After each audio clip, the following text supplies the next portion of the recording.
ज्ञानेन्द्र शाहले रोके भने त्यो वीरेन्द्र शाहले घाँटी काटेर देख्न सकिँदैन।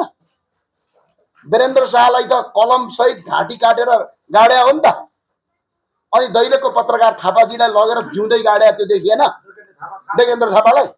अनि त्यतिखेर कहाँ गयो तिमीहरूको पत्रकार?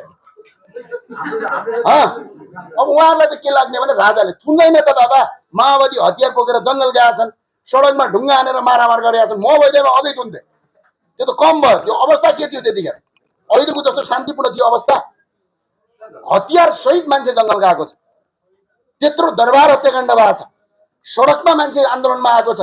अनि विदेशीको डलर खाएर केही साथीहरूले जीवन लाग्यो त्यही लेखेर हिँड्छ, अनि थुन्दैन त?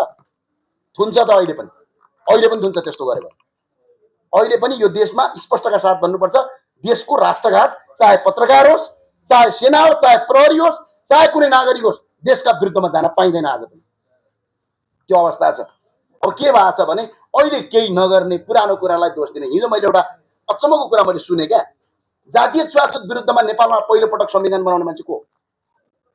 राजा महेन्द्रले 2021 सालमा बनाउनु भएको। राणाहरूले जातीय विभेद गर्थे, कानुनै बनाएर जातीय विभेद गर्नु हुँदैन भन्दाखेरि तिनको शालिग नबनाउने अनि अम्बेडकरको शालिग बनाउने नेपालमा। त्यो नामै सुने पनि डर्ने। अहिले यहाँनिर दुईजना उभिएर गए, योजना आयो यहाँ मैले गरेँ, हलानले गरेँ, उनीहरूले गरे। 2019 सालमा राजा महेन्द्रले पहिलोपटक राष्ट्रिय योजना आयोग बनाएको। त्यो कुरा भन्नै सक्दैन।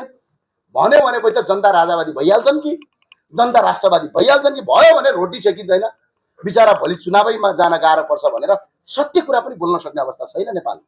अनि यसलाई पत्रकारिता भन्नुहुन्छ, यसलाई पित्रकारिता भन्छ, यो पत्रकारिता भन्दैन। त्यो भए हुनाले साथीहरूलाई मैले अनुरोध अपिल गर्न के चाहन्छु भने अहिले पनि हामीले स्पष्टका साथ अहिलेको नीति तथा कार्यक्रममा यो उठाउनु